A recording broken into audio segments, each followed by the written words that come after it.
All right, to watch this video for Tuesday, which will be February 9th. This is a SPY. The SPY gapped down and then looked like it was headed to lows for the year before a nice reversal in the afternoon. So a lot of stocks just really getting decimated. And, you know, today's intraday bounce may have been the beginning of a multi-day bounce. I don't know. We'll just play them one at a time without any overnight holds, and it's the safest way to go. All right, so here's the list I've come up with. BOOT was on the watch list for today, but the market was so weak today that this thing took off to the downside. Well, opened here, and then a quick reversal in the opening 5 minutes. There was just nothing I could do with this, and then by the afternoon, it ran up with the rest of the market. So I didn't take a trade in this one today, but it still looks really nice. Love it over today's high of over 863. And again, when we make these videos, I don't know if the market's going to gap down tomorrow and then throw off a lot of these charts. I don't take stuff that's breaking a recent high if it had to come a long way from an intraday low. So, you know, everything I do depends on the intraday, okay?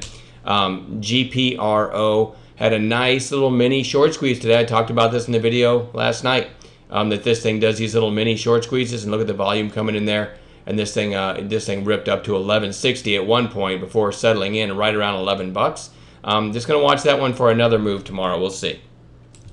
NAT, relative strength today.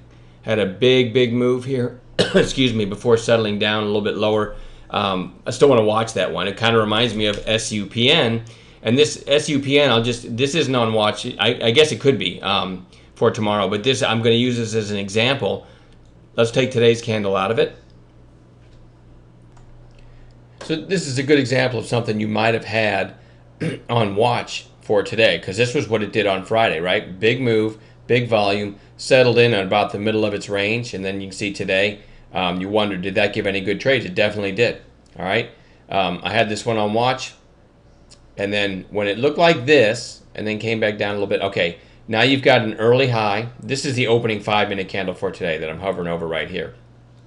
So then it took off. I wasn't willing to take a trade in the opening 15 minutes to the long side when the market opened so weak. So it was just kind of a be patient, let things set up. And that's exactly what happened with SUPN. So you've got an initial morning high of 1275. Then you've got a lower high here of 1269. Came back. So I called this long at 1270 or 1271, something like that, looking for a push through the high of the day and a move to 13.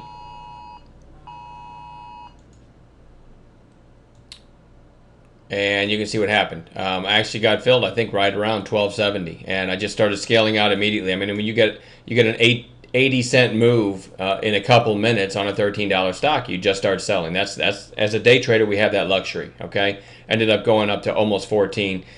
So there's an example. All right.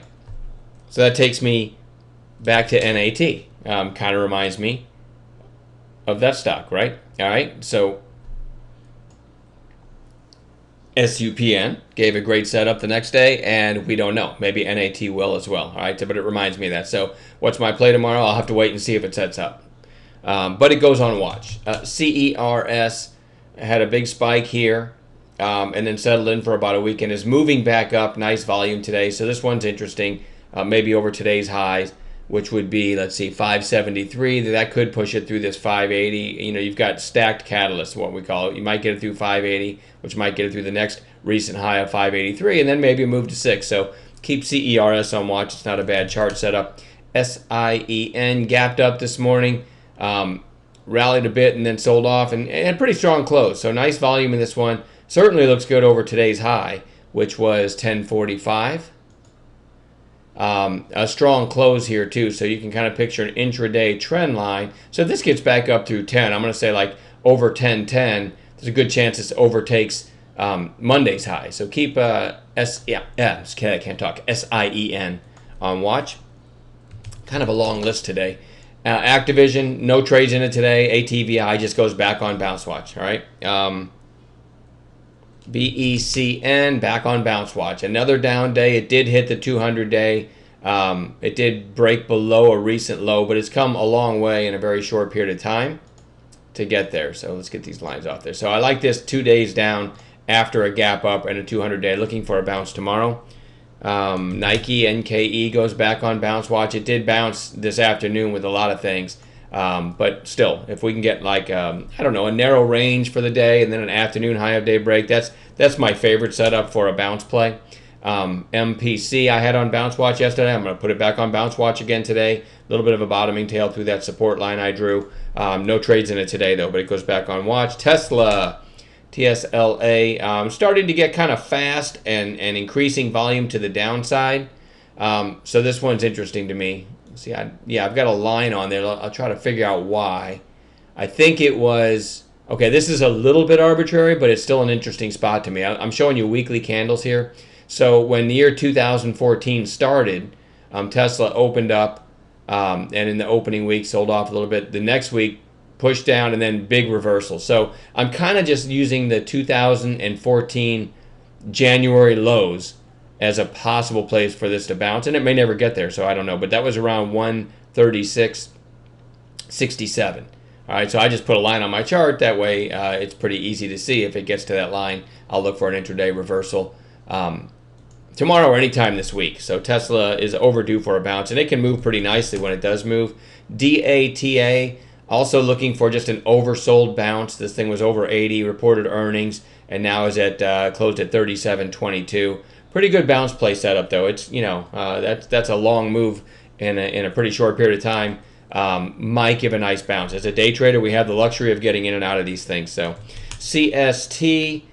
Starting to get fast to the downside, increasing volume, and has an last October's low, 32.28. So if we can get down near this line, I'll be looking for a possible intraday reversal. If you're skeptical on why I draw these lines and if they really matter, I can give you an example on Disney today. All right, Disney had an August low of $90. Really, very clear low, and even back here, if you scroll back, you had a few bounces off of the $90 area back here, and then that August flush, same thing, and then today it had come a long way to get down to that 90 on an intraday basis. So look what happens. I did not take a trade in this one. I'm just showing you an example. So I'll just put a line there too, just to show you why, as a day trader, this does matter, and you can make good money off of it. All right. So now on an intraday basis, I did not put that line at the right place. Let's try that over. Boom. All right, so on an intraday basis, you might have said, okay, Disney's getting down near those August lows. It doesn't even have a 5-minute buy setup and this often happens, you get a flush below those lows.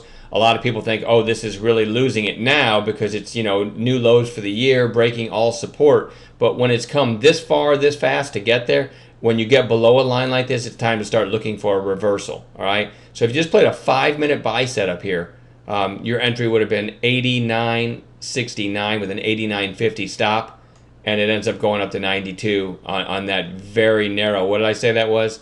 Like 20 cents risk.